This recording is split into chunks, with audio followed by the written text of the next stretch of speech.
On this channel, I genuinely attempt to take my own advice in most situations. I try not to do the whole do as I say, not as I do mindset. And, I try to be as prudent as possible with my own watch purchases because, after all, I'm giving you guys advice on various watch purchases every day on this channel. Now, some of the earliest advice I ever shared with you guys was to be mindful, perhaps wary, of the caliber 1020 movement when looking at vintage Omegas. Okay, one of the top questions, comments, DMs I get is about vintage Omegas. Okay, and it makes sense because Omega is this prolific, sought after, coveted Swiss luxury watchmaker, and they've made many watches throughout the years, some obscure, some more common, but whether you like it or not, vintage Omegas seems to be a nice kind of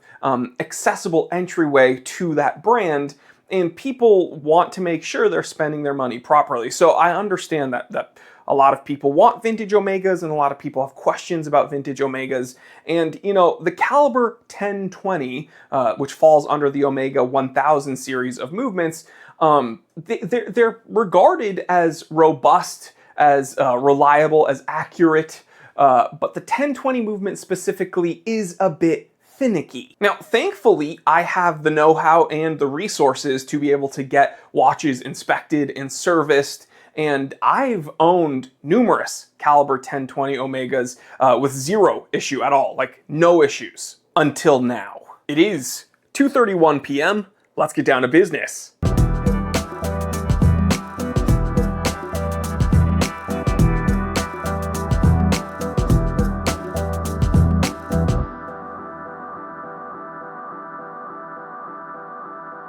Now, this episode's brought to you by The Time Teller Shop, my very own store, and we're running a daily deal on this Wittenauer Skeleton Tank, a gorgeous watch that I kind of do want to keep for myself. We are selling it for under $300 when you use the coupon code. You will not find one in this condition for this price anywhere else. Do not miss out. So about a week ago, I shared with you guys my most recent personal watch purchase, a gorgeous Omega Seamaster caliber 1020. It's the 166 series of watches.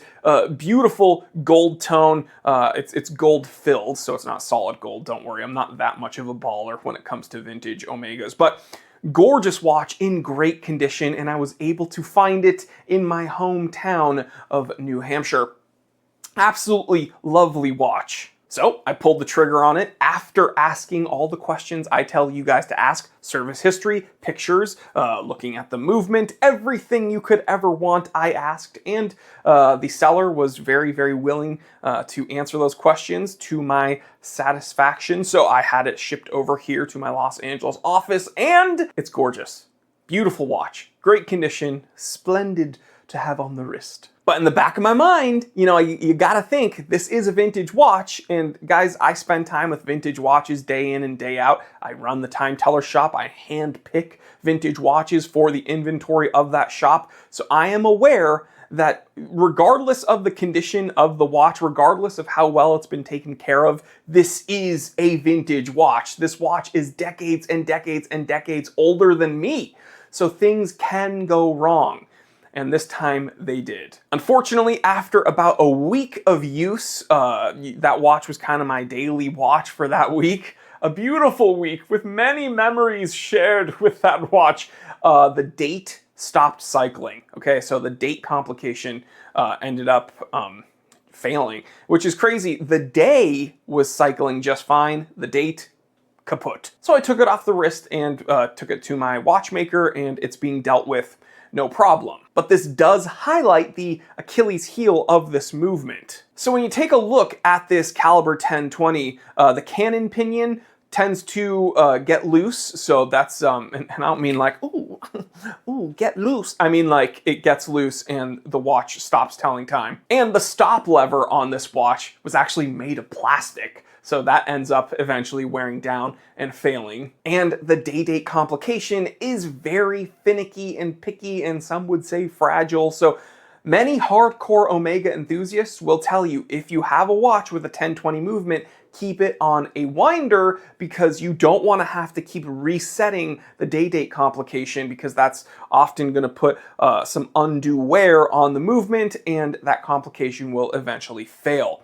And when you look at this watch's age, you can assume it's been set many, many, many, many, many times. Now, it's been taken care of very well, it's been serviced regularly, but still, things will fail, and I'm its most current owner, and unfortunately, you know, it failed with me. But I'm having it sorted out. I'm not like overwhelmed, I'm not upset, it's fine. But it's funny because, you know, people think because I'm the time teller, nothing ever will go wrong with my personal collections. But the truth is, like, I'm a very regular, mediocre human. So it's like the same issues that you might have in your life, I guarantee you I have as well. And I'm not infallible, and I'm not impervious to things going wrong, whether it be, you know, a deal gone bad. I purchased a watch that isn't in the condition I thought it was, which is not what I think happened here. I got a good watch. I think the seller was as honest as can be. I just think it's funny that, you know, sometimes what can go bad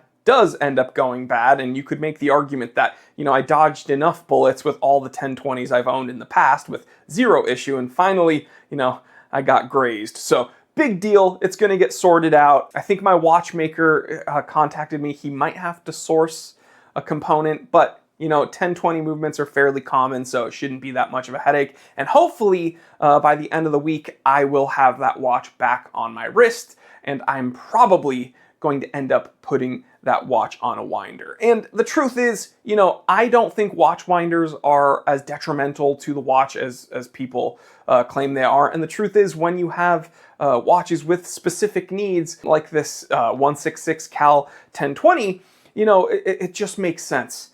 If you have a watch that is your only watch and you wear it every day, you won't need a watch winder because the power reserve is always going to have some juice in it. But if you are a collector that likes to sample various things, then, you know, you're not going to be beholden to one watch every single day, and that might mean that some of the watches that you'd like to have juice are going to end up dying on you, and that's perfectly fine. But for me, I'm going to go ahead and pick up a winder and put that Seamaster on it, because I remember now my last Omega Seamaster Cal 1020, which was the 366 variant, it was on a winder every single day, and I had zero issue with that. And actually, in the last episode, I mentioned that watch. The person who bought that watch from me chimed in and still owns it, I think, and has zero issue. So that makes me very, very happy. Anyway, just wanted to share with you.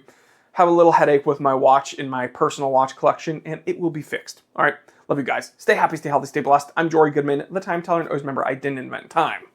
I just tell it.